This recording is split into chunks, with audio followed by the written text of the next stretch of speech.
আসসালামু আলাইকুম ওয়া রাহমাতুল্লাহি ওয়া বারাকাতুহু।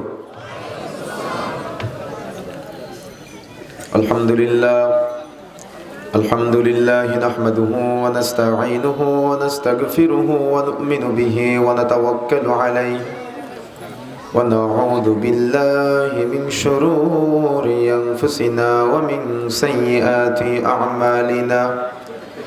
من يهده الله فلا مضل له ومن يضلله فلا هادي له ونشهد أن لا إله إلا الله وحده لا شريك له وأشهد أن محمدا عبده ورسوله الذي أرسله بالحق بشيرا ونذيرا وداعيا إلى الله بإذنه وسراجا منيرا. أما بعد فقد قال الله تعالى وتبارك في كلامه المجيد بعد أعوذ بالله من الشيطان الرجيم يا أيها الذين آمنوا قوا أنفسكم وأهليكم نارا إلى آخر الآية. وقال النبي الأمين رسول الله صلى الله عليه وسلم لا تزال طائفة من أمتي ظاهرين على الحق لا يضرهم من خذلهم حتى يأتي أمر الله وهم كذلك. قال رسول الله صلى الله عليه وسلم الحياء لا يأتي إلا بخير. قال رسول الله صلى الله عليه وسلم لا نكاح إلا بولي. قال رسول الله صلى الله عليه وسلم يا معشر الشباب من استطاع منكم إلى آخر الحديث. الحمد لله যাবতীয় প্রশংসা যাবতীয় গুণগান একমাত্র কেবলমাত্র আল্লাহ সুবহানাহু ওয়া তাআলার দরবারে, যে আল্লাহ রাব্বুল আলামিনের অশেষ মেহেরবানিতে আমরা পবিত্র কোরআন ও সহিহ সুন্নাহর আলোকে আলোচনা করার এবং শ্রবণ করার সুযোগ পেয়েছি। যে আল্লাহ রাব্বুল আলামিন আমাদের কবুল করেছেন, সেই মহান রবের নিকট আমরা হৃদয়ের গভীরতম প্রদেশ থেকে অন্তরের অন্তরস্থল থেকে শুকরিয়া আদায় করে সকলে বলে আলহামদুলিল্লাহ। দুরূদ ও সালাম বর্ষিত হোক আখিরি জামানার মানবতার মুক্তির দিশারি, মানবতার মুক্তির দূত, যার আদর্শকে বাস্তবায়নের জন্যই আজকে আমাদের এই সামান্য ক্ষুদ্র প্রচেষ্টা। নবীর প্রতি দুরূদ বর্ষিত হোক, সকলে বলি সাল্লাল্লাহু আলাইহি ওয়াসাল্লাম। প্রিয় উপস্থিতি, যে যেখানে চলাচল করছেন চলাচল বন্ধ করে, কথাবার্তা বন্ধ করে আলোচনায় মনোযোগী হওয়ার আহ্বান জানাচ্ছি। বিশেষ করে যারা স্টেজে আছেন, আলোচনার শুরু থেকে শেষ পর্যন্ত আপনারা কথা বলবেন না। যারা স্টেজে আছেন, সামনে আছেন, আলোচনার শুরু থেকে শেষ পর্যন্ত কথা বলবেন না, হাঁটাহাঁটি করবেন না, উঠাউঠি করবেন না। আমরা সংক্ষিপ্ত সময় আলোচনা করব ইনশাআল্লাহ আদর্শ পরিবারের উপরে। একটি আদর্শ পরিবার গঠনের জন্য বাবা মা কি কি দায়িত্ব পালন করবে, কোন কোন দায়িত্ব পালন করলে পরিবারটা আদর্শ হবে, আর কোন কোন দায়িত্ব অবহেলা করলে একটা পরিবার জাহালতের মধ্যে চলে যাবে। আল্লাহ রাব্বুল আলামিন বলছেন ইয়া আইয়ুহাল্লাযীনা আমানু কু আনফুসাকুম ওয়া আহলিকুম নারা। হে ঈমানদারগণ, তোমরা নিজেরা জাহান্নামের আগুন থেকে বাঁচো, তোমাদের পরিবারদেরকে জাহান্নামের আগুন থেকে বাঁচাও। নিজেরা জাহান্নামের আগুন থেকে বাঁচার জন্য চেষ্টা করতে হবে, পরিবারদেরকে জাহান্নামের আগুন থেকে বাঁচানোর জন্য চেষ্টা করতে হবে। যেদিন থেকে বিবাহ করেছেন, বিবাহ করার পর থেকে আপনার স্ত্রীর দায়িত্ব আপনার উপরে। বিবাহ করার আগে আপনার একার দায়িত্ব ছিল আপনার উপরে, কিন্তু বিবাহ করার পরের দিন থেকে আপনার স্ত্রীর দায়িত্ব আপনার উপরে। আর যেদিন আপনার নতুন একটা মেহমান এসেছে, মানে সন্তান হয়েছে, এই সন্তান হওয়ার পর থেকে এই সন্তানের দায়িত্বটাও আপনার উপরে। রাসূলুল্লাহ সাল্লাল্লাহু আলাইহি ওয়াসাল্লাম বলছেন, সহিহ মুসলিম 2 নম্বর খণ্ডের 126 নম্বর পৃষ্ঠার মধ্যে আসছে, যখন একটা বাচ্চা দুনিয়াতে আসে, দেখবেন যখন বাচ্চা দুনিয়াতে ভূমিষ্ঠ হয়, তখন বাচ্চা মায়ের পেট থেকে আসার সাথে সাথে কান্না করে। দেখেছেন আপনারা? কথা বলতে হবে, দেখেছেন? মায়ের পেট থেকে যখন বাচ্চা দুনিয়াতে আসে, বাচ্চা কান্না করে কি করে না? যদি বাচ্চা কান্না না করে তো দেখবেন ডক্টররা বাচ্চাকে কান্না করানোর জন্য প্রচেষ্টা চালায়। কেন বাচ্চা কান্না করে? রাসূলুল্লাহ সাল্লাল্লাহু আলাইহি ওয়াসাল্লাম বলছেন, ওই সময়ে বাচ্চার শরীরে একটা জিন প্রবেশ করে, যে জিনের নাম হলো কারিন। যে কারিন নামক জিনকে আল্লাহ রাব্বুল আলামিন অনেক ক্ষমতা দিয়েছেন। আমাদের শরীরে যেমন রক্ত চলাচল করে, এই কারিন জিনটা রক্তের চাইতে দ্রুত গতিতে আমাদের শরীরে চলাচল করতে পারে। ওই বাচ্চা যখন কান্নাকাটি করে, কান্নাকাটি করার কারণ হলো ওই কারিন জিনটা বাচ্চার শরীরে প্রবেশ করে। যেহেতু বাচ্চার শরীরে প্রবেশ করে, ওই দিন থেকে বাবা মার দায়িত্ব হলো ওই শয়তান থেকে সন্তানকে মুক্ত করা। কথা বুঝেন না মনে হয়? কথা বুঝতে পেরেছেন? ওই দিন থেকে শয়তান দায়িত্ব নেয় সন্তানকে পথভ্রষ্ট করার জন্য, আর ওই দিন থেকে বাবা মার দায়িত্ব হয়ে যায় শয়তান থেকে সন্তানকে মুক্ত করা। যে বাবা মা দায়িত্ব পালন করেছে তারা সফলতা অর্জন করেছে, আর যে বাবা মা দায়িত্ব পালন করে নাই তাদের ছেলেরা রাস্তায় প্রকাশ্যে সিগারেট খায় আর যার তার দিকে ধোঁয়া ছেড়ে দেয়। তাদের ছেলে মেয়েরাই রাস্তাঘাটে মেয়েরা বেপরদায় চলাচল করে, তাদের ছেলেরাই রাস্তায় দাড়ি চেঁচে মহিলাদের মতো চলাচল করে, তাদের ছেলেরাই রাস্তায় জামার মধ্যে এমন একটা কালার দেয় বা এমন একটা কাটিং দেয় যে জামাটার মধ্যে 4-5 জায়গায় ছেঁড়া ফাটা। তাদের ছেলেরাই তারা প্যান্ট পরে, প্যান্টটার মধ্যে 4-5 জায়গায় ছেঁড়া ফাটা। তাদের ছেলেরাই তারা চুলের স্টাইল এমন ভাবে করে, সামনে এক কালার, পিছনে এক কালার, ডানে এক কালার, বামে এক কালার। তাদের চুলের স্টাইল দেখলে তাকে মুসলমানের ছেলে মনে হয় না। এই যে বাস্তব চিত্রগুলা, সমাজ কোন দিকে যাচ্ছে? যুব সমাজ ধ্বংসের অতল গহ্বরে নিমজ্জিত হচ্ছে, পরিবারগুলা বরবাদ হয়ে যাচ্ছে। এর অন্যতম একটা কারণ হলো বাবা মা সন্তান সম্পর্কে অজ্ঞ বা সন্তানকে মানুষ করা থেকে গাফেল। এজন্য বাবা মাকে সর্ব অবস্থায় আদর্শ সন্তান গঠনের জন্য প্রচেষ্টা চালাতে হবে। যদি কোনো বাবা মা দায়িত্ব অবহেলা করে তাহলে কিয়ামতের মাঠে দুনিয়াতে তো সন্তান বাবা মাকে জাহান্নামে, তার মানে পথভ্রষ্ট করবে, বা দুনিয়াতে তো সন্তান বাবা মাকে আদর্শ বাবা মা হিসেবে মানবে না, আর আখিরাতে ওই সন্তান বাবা মাকে না নিয়ে জাহান্নামে যাবে না। আর দুনিয়াতে ওই সন্তান বাবা মাকে বৃদ্ধাশ্রমে রেখে আসবে। বাবা মা ডানে যেতে বললে বামে যাবে, বামে যেতে বললে ডানে চলে যাবে। এই জন্য যদি দুনিয়াতে উপকৃত হতে চান, যদি আখিরাতে উপকৃত হতে চান, তাহলে সন্তানকে মানুষের মতো মানুষ করতে হবে। কথা বুঝেন নাই? কথা বুঝতে পেরেছেন? এই জন্য যারা বিবাহ করেছেন, যারা বিবাহ করেন নাই, আগামীতে সন্তান আসবে বা যাদের সন্তান এসেছে, আপনার সন্তান গোল্ডেন প্লাস না পেলে আপনার লজ্জা লাগে, মুখ দেখাতে পারেন না, শরম লাগে, হায়া লাগে। কিন্তু আপনার সন্তান ফজরের সালাত আদায় করে না, আপনার লজ্জা লাগে না। আপনার ছেলেটা রাস্তায় সিগারেট খেয়ে ঘুরে বেড়ায়, আপনার শরম লাগে না, লজ্জা লাগে না। আপনার ছেলেটা রাসূলের সুন্নাত দাড়ি কাটে, আপনার লজ্জা লাগে না, শরম লাগে না। আপনার ছেলেটা প্রকাশ্যে মদ্যপান করে, আপনার লজ্জা লাগে না, শরম লাগে না। আপনার ছেলেটা জুমার দিন সবার শেষে মসজিদে যায়, আপনার লজ্জা লাগে না, শরম লাগে না। আপনার কি আসলে লজ্জা আছে? আমার কথা বুঝতে পেরেছেন? তাহলে এখানে মনে রাখার চেষ্টা করতে হবে, বাবা মা হিসেবে একটা গায়রত, বাবা মা হিসেবে একটা ব্যক্তিত্ব অর্জন করতে হবে। এই যদি আপনি আদর্শ পরিবার গঠন করতে চান, তো আদর্শ পরিবার গঠনের প্রথম স্টেপ হলো আদর্শ বিবাহ করা। আর আদর্শ বিবাহের ব্যাপারে রাসূলুল্লাহ সাল্লাল্লাহু আলাইহি ওয়াসাল্লাম বলছেন, ইয়া মা'শারাশ শাবাব মান ইসতাতাআ মিনকুম, হে যুবক সম্প্রদায়, যাদের বিবাহ করার ক্ষমতা আছে তোমরা বিবাহ করো। বিবাহ করার ক্ষমতা হলো স্ত্রী পরিচালনা করার ক্ষমতা, বিবাহ করার ক্ষমতা হলো শারীরিক ক্ষমতা, বিবাহ করার ক্ষমতা হলো আর্থিক ক্ষমতা। যদি এই ক্ষমতা অর্জিত হয়, দ্রুত বিবাহ করতে হবে। এজন্য বাবা মা যারা আছেন সন্তানের, আপনাদেরকে বলে যেতে চাই, সন্তানের উপযুক্ত বয়স হওয়ার সাথে সাথে সন্তানকে বিবাহ দিয়ে হালাল করে দেন। অনেক বাবা মা আজকে বলে যে আমার ছেলেটাকে যে বিবাহ দিব, বিবাহের পরে আমার ছেলে খাওয়াবে কি? বলে কিনা? কথা বলতে হয়, বলে কিনা? আচ্ছা, আপনার সন্তানের রিজিকের দায়িত্ব কি আল্লাহ আপনার উপরে দিয়েছে? আপনার মেয়ের রিজিকের দায়িত্ব আল্লাহ আপনার উপরে দিয়েছে। তাহলে রিজিকের দায়িত্ব কার হাতে? কথা বলতে হবে, কার হাতে?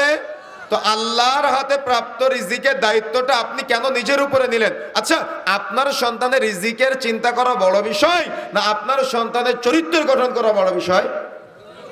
কোনটা? চরিত্র না রিজিক? চরিত্র গঠন করা বড় বিষয়। আর রিজিক তো আল্লাহর পক্ষ থেকে আসবে। যদি কোনো বাবা মা এই দায়িত্ব অবহেলা করে, সন্তানকে উদ্দেশ্য করে যদি কোনো বাবা মা এই দায়িত্ব অবহেলা করে, তাহলে মনে রাখার চেষ্টা করবেন, লাজনার ফতোয়া হলো 18 নম্বর খণ্ডের মধ্যে আসতে বিস্তারিত আলোচনা। যদি কোনো বাবা মা সন্তানের উপযুক্ত বয়স হওয়ার পরে বিবাহ না দেয়, তাহলে ওই সন্তান বিবাহ বহির্ভূত যত গোপন পাপ করবে, প্রত্যেক পাপের একটা করে ভাগ বাবা মার আমল নামায় লিপিবদ্ধ হবে। এই জন্য সন্তানকে উপযুক্ত বয়সে বিবাহ দিয়ে সন্তানকে হালাল করে দেওয়ার চেষ্টা করবেন। বিবাহে ডিলে করবেন না, বিবাহ দেরিতে দিবেন না। যদি আপনি বিবাহ দেরিতে দেন, তো সমাজে জেনা ব্যভিচার ছড়াবে, সমাজে প্রেম প্রীতি ভালোবাসার নামে নোংরামি ছড়াবে। এই জন্য সন্তানকে দ্রুত বিবাহ দিয়ে তাকে হালাল করে দেওয়ার চেষ্টা করা, এটা হলো ইমানদার বাবা ইমানদার মায়ের অন্যতম একটা বৈশিষ্ট্য।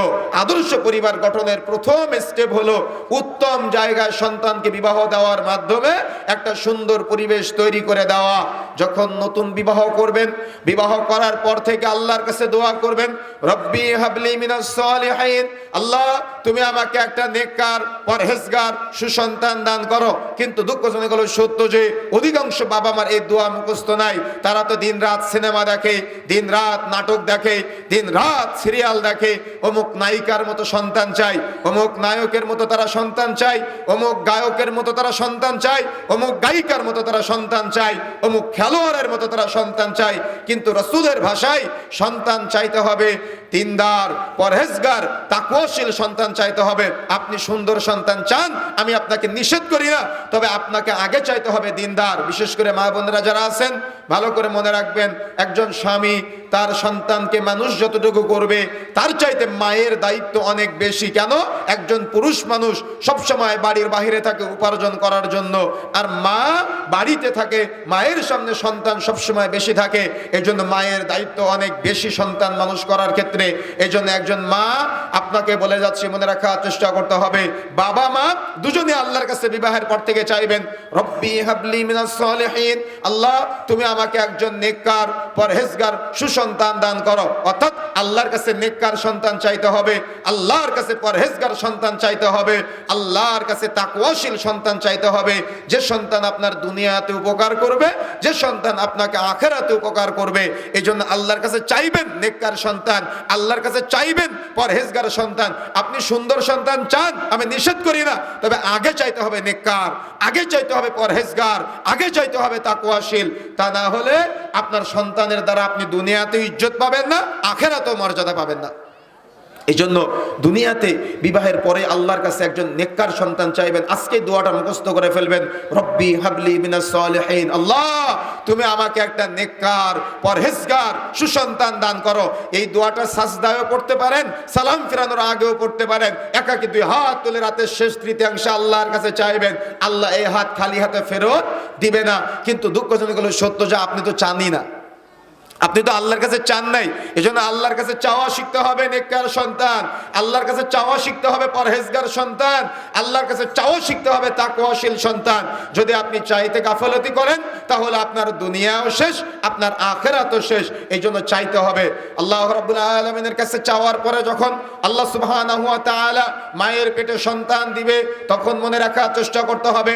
এখানে একটা কথা বলে যায়, বর্তমান ইউরোপ আমেরিকার গবেষণা অনুযায়ী পৃথিবীতে বিশেষ করে ইউরোপে বাচ্চা জন্মগ্রহণ করে তার প্রায় 55% বাচ্চা যাদের বাবার পরিচয় পাওয়া যায় না, তার মানে বাবার পরিচয়হীন সন্তান জন্মগ্রহণ করে। এবং বাংলাদেশের মাটিতেও বাবার পরিচয়হীন অর্থাৎ বাবার পরিচয় নাই এমন সন্তান প্রায় 15 থেকে 18% প্রত্যেক বছরে বাচ্চা জন্মগ্রহণ করে। আপনারা শুনলে আশ্চর্য হবেন, আমাদের বাংলাদেশের মাটিতে, বাংলাদেশের মতো ছোট্ট একটা দেশে প্রতি বছরে প্রায় 5.5 লক্ষ মহিলা মা এবং বোনেরা তারা হসপিটালে গিয়ে বাচ্চা নষ্ট করে। এছাড়া ওষুধ প্রয়োগের মাধ্যমে বাচ্চা নষ্ট করার ইতিহাস তো আরো আছে। 5.5 লক্ষ তারা গণনা অনুযায়ী পাওয়া যায় যে হসপিটালগুলোতে তারা বাচ্চা নষ্ট করে। আর হসপিটালের বাইরে এমনিতেই তো ওষুধ প্রয়োগের মাধ্যমে বাচ্চা নষ্ট করে এবং অহরহ আছে। এটা বাংলাদেশের গবেষণা। পার্শ্ববর্তী দেশ ভারতে গত বছর অর্থাৎ 2023 সালে প্রায় 12.5 লক্ষ তারা এক বছরে হসপিটালে বাচ্চা নষ্ট করেছে ওষুধ প্রয়োগের মাধ্যমে, বাদই দিলাম। এবং ইউরোপের মাটিতে এক বছরে 1 লক্ষ অর্থাৎ 1,15,00,000 মহিলা মা বোন তারা হসপিটালের মাধ্যমে বাচ্চা নষ্ট করেছে। এই যে বাচ্চা নষ্ট করার একটা প্রবণতা, এই যে আপনার মধ্যে বাচ্চা নষ্ট করার একটা চিন্তা আজকে দেখা যাচ্ছে, অর্থাৎ একটু কিছু হলেই বাচ্চাকে নষ্ট করে ফেলতে হবে, মা একটু অসুস্থ বাচ্চা নষ্ট করে ফেলতে হবে, রিজিকের চিন্তা বাচ্চা নষ্ট করে ফেলতে হবে। এই যে চিন্তা আপনি করছেন, আরে জাহিলিয়াতের যুগের কয়টা বর্ণনা পাওয়া যায়, জাহিলিয়াতের যুগের কয়টা ঘটনা শোনা যায়, ওই জাহিলিয়াতের যুগের পুরো ঘটনার চাইতে আপনার এলাকায় বেশি বাচ্চা নষ্ট করে আজকে। আপনি কিভাবে মুক্তি পাবেন? আজকে হসপিটালগুলোতে যান, ফার্মেসিগুলোতে যান, বাচ্চা নষ্ট করার ওষুধ এবং বাচ্চা নষ্ট করার জন্য মানুষ সিরিয়াল দিয়ে চলে যায়। আজকে জেনা ব্যভিচারের নামে এই যে স্বামী স্ত্রী তার মানে বাদ দিয়ে, এমনিতেই স্বামী স্ত্রী বাদ দিয়ে আজকে যত পতিতালয় বাংলাদেশে হোটেলগুলোর মাধ্যমে এবং বিভিন্ন মার্কেটগুলোর মাধ্যমে এবং গ্রাম্য ভিত্তিতে আমাদের সমাজে চলছে, এই সবগুলা থেকে যদি আপনি বের হয়ে আসতে চান তাহলে উপযুক্ত সময়ে সন্তানকে বিবাহ দিয়ে তাকে হালাল করে দিতে হবে। তা না হলে আগামীর প্রজন্ম যারা আসবে তারা একেবারে জাহালতের অতল গহ্বর নিমজ্জিত হবে।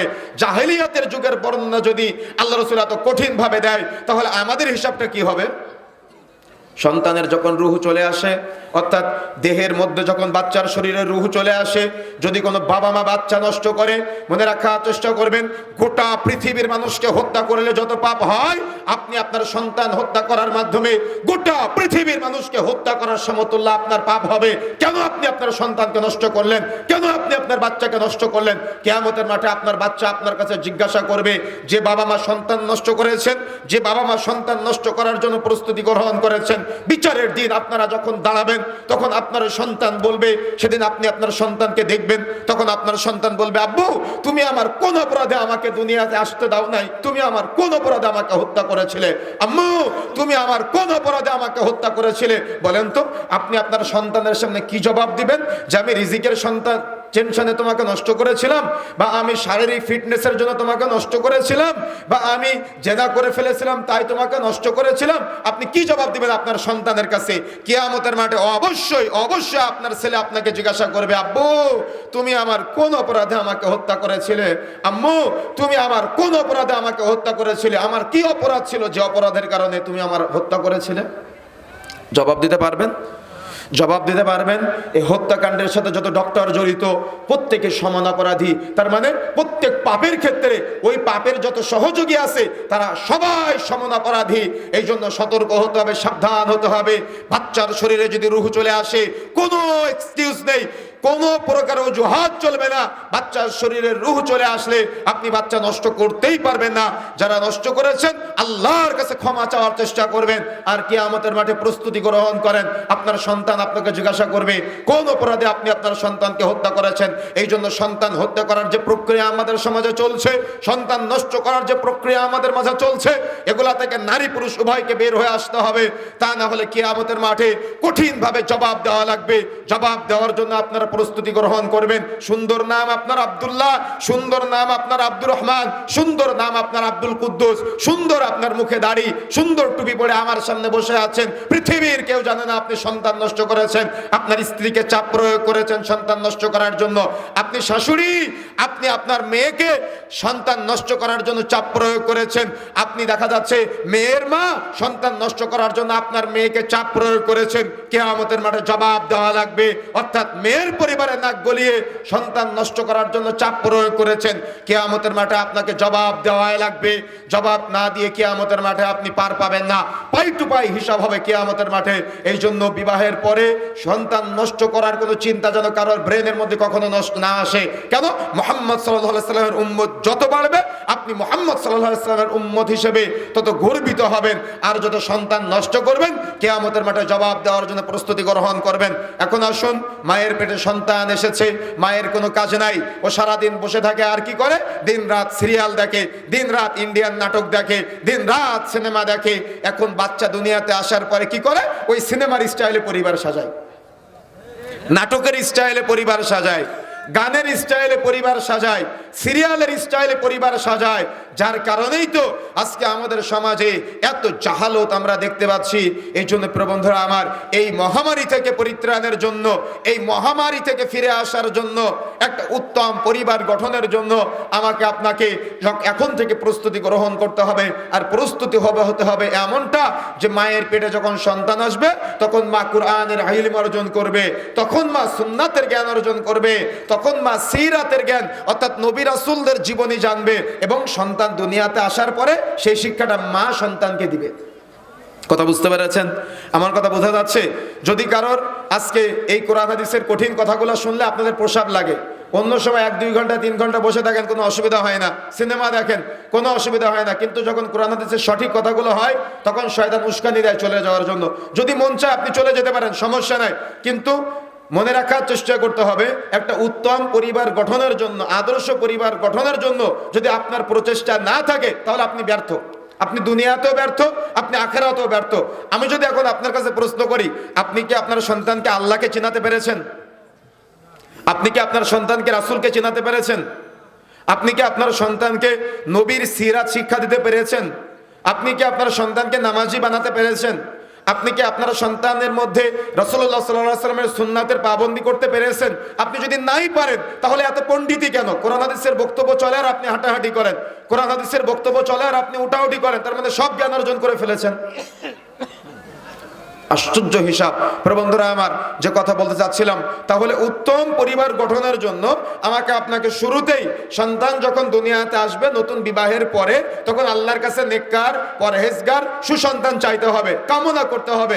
যখন সন্তান মায়ের পেটে আসবে তখন মাকে দিন প্র্যাকটিস করতে হবে, দিন মানতে হবে। আগে যদি না মানেন, এখন থেকে মানার চেষ্টা করতে হবে। কেন? সন্তান আপনার কাছ থেকে শিখবে। আপনি বাবা, সন্তান আপনার কাছ থেকে শিখবে। আপনি মা, সন্তান আপনার কাছ থেকে শিখবে। এজন্য এখন থেকে প্রস্তুতি গ্রহণ করতে হবে। যখন মায়ের পেটে সন্তান আসবে, মা দিনের চর্চা করবে। দিন যায় রাত্রি যায়, সন্তান দুনিয়াতে চলে এসেছে। মনে রাখার চেষ্টা করবেন, সন্তান দুনিয়াতে আসা এটা একটা আনন্দের সংবাদ, খুশির সংবাদ। সবাইকে খবরটা পৌঁছে দিবেন এবং সাথে সাথে একটা সুন্নাহ পদ্ধতির আমল করতে পারেন, সেটা হলো আজান শোনানো। যদিও আমাদের সমাজে প্রচলিত আছে ডান কানে আজান, বাম কানে ইকামত, এই হাদিসটা দুর্বল। তবে চাইলে আপনি আজান শোনাতে পারেন বাচ্চার কানে। এজন্য বাচ্চাকে সামনে রেখে আজান শোনাতে পারেন, কোনো অসুবিধা নাই। আজান শোনালেন, এরপরে বাচ্চার উদ্দেশ্যে বাবা মাকে একটা নিয়ত করতে হবে যে বাচ্চার আকিকা দেওয়া, অর্থাৎ নামকরণ করা। সমাজে দেখেন না, নাট বল্টু এরকম কি ভিন্ন ভিন্ন নাম আছে না আমাদের সমাজে, যে নামের কোনো নামকরণের কোনো অর্থই নাই, অর্থ দেয়, অর্থাৎ অর্থবিহীন নাম। কত রকম নাম আছে, নামগুলো আবার কারোর সাথে মিলে গেলে আপনারা রাগ করবেন, এই জন্য ওই নামগুলো বলতেছি না। তবে এই নামগুলো থেকে বিরত থাকবেন, একটা সুন্দর অর্থবহ নাম রাখবেন, যে নাম আপনার সন্তানের জন্য সুন্দর, ইসলামিক একটা নাম রাখার চেষ্টা করবেন। এই নাম কবে রাখবেন? বাচ্চা যেদিন জন্মগ্রহণ করবে সপ্তম দিনের দিন নাম রাখবেন। কয় দিনের দিন বলেন তো? কয় দিনের দিন কথা বলতে হবে? 7 দিনের দিন নাম রাখতে হবে। সমাজে প্রচলিত 14 দিন, 21 দিন, বা জীবনে একবার, বা কুরবানির ঈদে গরুর ভাগের সাথে আকিকা, একটাও শরীয়ত সম্মত না। সুন্নাহ পদ্ধতি হলো সপ্তম দিনের দিন আকিকা দেওয়া। রাসূলুল্লাহ সাল্লাল্লাহু আলাইহি ওয়াসাল্লাম তার নাতি হাসান হুসাইনকে সপ্তম দিনে আকিকা দিয়েছেন। রাসূলুল্লাহ সাল্লাল্লাহু আলাইহি ওয়াসাল্লাম এবং সাহাবায়ে কেরাম থেকে সপ্তম দিনে আকিকা দেওয়ার বর্ণনায় পাওয়া যায়। এই জন্য বাচ্চা যেদিন জন্মগ্রহণ করবে সপ্তম দিনের দিন আকিকা দিয়ে দিবেন, আর দিন গণনা করবেন ইসলামী সিস্টেম অনুযায়ী। যেহেতু আকিকাটা একটা ইবাদত। বলেন তো আরবিতে দিন পরিবর্তন হয় কখন? বলতে পারবেন কখন? হ্যাঁ, সূর্যাস্তের সময়, সন্ধ্যায় না, বলতে হবে সূর্যাস্তের সময়। কখন? সূর্যাস্তের সময়। যেমন আমাদের ইংরেজিতে দিন পরিবর্তন হবে আধা ঘন্টা পরে, তাই না? কিন্তু আরবিতে অলরেডি দিন পরিবর্তন হয় আজকে রবিবার। কথা বুঝতে পেরেছেন? এই জন্য বাচ্চা যদি মুয়াজ্জিন সাহেব আল্লাহু আকবার আজান দিয়ে ফেলেছে, অর্থাৎ আল্লাহু আকবার বলে ফেলেছে, আর বাচ্চা জন্মগ্রহণ করেছে, তাহলে ওটা ধরতে হবে পরবর্তী দিন। অর্থাৎ ধরতে হবে পরবর্তী দিনের গণনায় 7 দিনের দিন নির্বাচন করে আকিকা দিয়ে দেওয়ার চেষ্টা করবেন। ছেলে হলে 2টা ছাগল বা 2টা ভেড়া বা 2টা দুম্বা, মেয়ে হলে 1টা ছাগল, 1টা ভেড়া বা 1টা দুম্বা। গরু দিয়ে কখনো আকিকা হবে না। যারা কুরবানির ঈদের সময় গরুর ভাগের মধ্যে একটা নাম দিয়ে বলে দেন আকিকা দিলাম, এগুলো আকিকার নামে ফাজলামো, এগুলোর সাথে শরীয়তের কোনো সম্পৃক্ততা নাই। তবে যদি কেউ সপ্তম দিনের দিন দিতে না পারে, হয়তো তার বাবা মা দেয় নাই, তাহলে মন চাইলে এমনিতেই ছেলে হলে 2টা ছাগল বা মেয়ে হলে 1টা ছাগল, 1টা ভেড়া বা 1টা দুম্বা, যে কোনো কিছু একটা দিয়ে আকিকা দিয়ে দিতে পারে, এটা জায়েজ। তবে সুন্নাহ হলো, উত্তম হলো সপ্তম দিনের দিন আকিকা দিয়ে দেওয়া। সপ্তম দিনের দিন আকিকা দিয়ে দিবেন সুন্নাহ পদ্ধতিতে। এখন যায়, দিন যায় রাত্রি যায়, দিন যায় রাত্রি যায়, সন্তান বেড়ে উঠতেছে, সন্তান বড় হচ্ছে, সন্তানের মানসিক বিকাশ ঘটতেছে। সমাজে প্রচলিত আছে সন্তান যত বড় হচ্ছে তত একটু কান্না করলে হাতে মোবাইল ফোনটা আমরা দিয়ে দিচ্ছি আজকে, কি তাই না? ইউরোপের গবেষণা, বিশেষ করে আমেরিকা, লন্ডন, জাপানের গবেষণায় আমরা দেখেছি, সেটা হলো প্রতি 100 জন বাচ্চার শতকরা 75 জন বাচ্চা হলো মানসিক ভারসাম্যহীন। তারা চোখে ভালো মতো দেখে না, কানে ভালো মতো শোনে না, ব্রেনের স্মৃতিশক্তি নষ্ট, এবং তারা মানুষের সাথে মেশা পছন্দ করে না। বাংলাদেশ, ভারত, পাকিস্তানের গবেষণা অনুযায়ী প্রতি 100 জনে 45 থেকে 55 জন বাচ্চা, 50 জন বাচ্চা তারা মানসিক ভারসাম্যহীন, তারা মানুষের সাথে মেশা পছন্দ করে না, তাদের চোখের দৃষ্টিশক্তি কমে যাচ্ছে, শ্রবণ শক্তি কমে যাচ্ছে, তাদের কথা বলার ভাবমূর্তি নাই, অর্থাৎ সৃজনশীলতা শক্তি নাই, তাদের ব্রেনের ধারণ ক্ষমতা কম। এই যে কেন হচ্ছে, এই মোবাইল ডিভাইসগুলোর মাধ্যমে তারা আসক্ত হয়ে একে তো জেনায় লিপ্ত হচ্ছে, জেনার সাথে সম্পৃক্ত হচ্ছে এবং তাদের মানসিক বিকাশগুলো নষ্ট হয়ে যাচ্ছে। এই জন্য এই মোবাইল ফোনগুলোর মাধ্যমে আপনার সন্তানকে ধ্বংস করার চেষ্টা করবেন না, সন্তানকে নিয়ন্ত্রণে রাখার চেষ্টা করবেন। তারপরে সন্তান যত বড় হবে, সন্তান বড় হওয়ার সাথে সাথে বাবা মাকে ইজ্জতওয়ালা হতে হবে, গায়রতওয়ালা হতে হবে, ব্যক্তিত্ব সম্পন্ন হতে হবে। সন্তান বড় হচ্ছে আর দেখে আমার বাবা আমার মাকে পিটায়, কি এটা দেখে না? সন্তানের সামনে তার বাবা তার মাকে মারে, আর সন্তানের সামনে মা তার বাবার কথার উত্তর দেয়, তার মানে তর্ক করে। তাহলে ছেলে সন্তান শিখবে বিয়ে করে বউ পিটাতে হবে, আর মেয়েটা শিখবে বিয়ের পরে স্বামীর সাথে তর্ক করতে হবে। কি কথা বুঝেন নাই মনে হয়? কথা বুঝতে পেরেছেন? এই জন্য আপনি বাবা হিসেবে যদি আপনার এতটুকু গায়রত না থাকে যে আমি সন্তানের সামনে অপরাধ করব না, তাহলে আপনার সন্তানও গায়রতওয়ালা হবে। আর যদি সন্তানের সামনে অপরাধ করেন তো আপনার সন্তান আপনাকে ইজ্জত করবে না, মর্যাদা দিবে না। রাসূলুল্লাহ সাল্লাল্লাহু আলাইহি ওয়াসাল্লাম বলছেন, আল হায়াউ লা ইয়াতি ইল্লা বিখাইর, লজ্জাশীলতা কল্যাণ ছাড়া কিছুই অনায়ন করে না। যেখানে লজ্জা নাই সেখানে কল্যাণ নাই, যেখানে লজ্জা আছে সেখানে কল্যাণ আছে। এই হাদিসের ব্যাখ্যায় ইমাম নববী রাহিমাহুল্লাহ বলছেন, ইমাম নাসরুদ্দিন আলবানী রাহিমাহুল্লাহ বলেছেন একটা কথা, যেটা যে বড়রা ছোটদের লজ্জা পাবে, কিন্তু এটার সাথে আরেকটা চমৎকার কথা আছে, সেটা হলো ছোটরা তখনই বড়দের লজ্জা পাবে যখন বড়রা ছোটদের লজ্জা পাবে। কথা বুঝেন না মনে হয়? ছোটরা তখনই বড়দের লজ্জা পাবে যখন বড়রা ছোটদের লজ্জা পাবে। এই জন্য আদর্শ পরিবার গঠনের জন্য একটা অন্যতম পয়েন্ট হলো যে বড়রা ছোটদের লজ্জা পেতে হবে। যেমন ছোটদের সামনে পাপ করা যাবে না, ছোটদের সামনে গুনাহ করা যাবে না, ছোটদের সামনে অন্যায় করা যাবে না, ছোটদের সামনে মিথ্যা বলা যাবে না। এখন আপনি বাবা, আপনি কি করলেন? আপনার কাছে একজন টাকা পায়, যে টাকা পায় সে কি বলেন তো? পাওনাদার। এখন পাওনাদার হয়তো আপনার বাড়িতে এসেছে, আসার পরে আপনি আপনার ঘরের মধ্যে থেকে আপনার ছেলেকে বলছেন যে আব্বু তুমি বাইরে গিয়ে বলো যে তোমার আব্বু বাড়িতে নেই। কি কথা বুঝতে পারেন না মনে হয়? আমার কথা বুঝতে পেরেছেন পিছনের ভাইয়েরা? আপনি আপনার সন্তানকে বললেন যে তোমার আব্বু বাড়িতে নেই, তাহলে আপনার সন্তান কি শিখলো? বলেন কি শিখলো? মিথ্যা বলা শিখলো। তাহলে আপনি কি আপনার জীবনে কোনোদিন বলতে পারবেন যে আব্বু তুমি কখনো মিথ্যা বলো না? আপনি বলতে পারবেন কখনো? কখনো বলতে পারবেন না।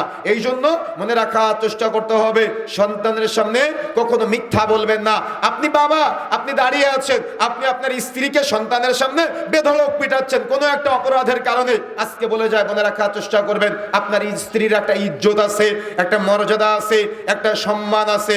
বিবাহ করার পরে তাকে সে সম্মান দেওয়ার চেষ্টা করবেন, তাকে সেই মর্যাদা ইজ্জত দেওয়ার চেষ্টা করবেন। আল্লাহ রাসূল বলেছে, আদ-দুনিয়া কুল্লুহা মাতা, গোটা পৃথিবীটা হলো সম্পদ।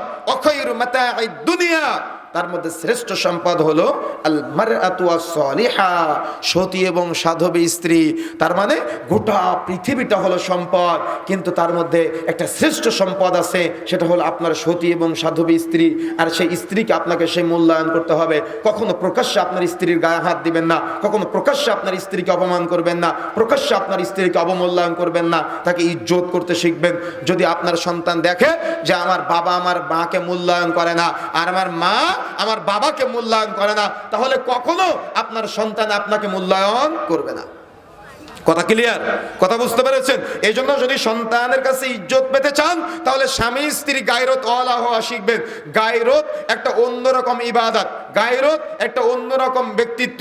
যার মধ্যে গায়রত আছে সে পরিবার সংশোধন করতে পারবে, আর যার মধ্যে গায়রত নাই সে পরিবার সংশোধন করতে পারবে না।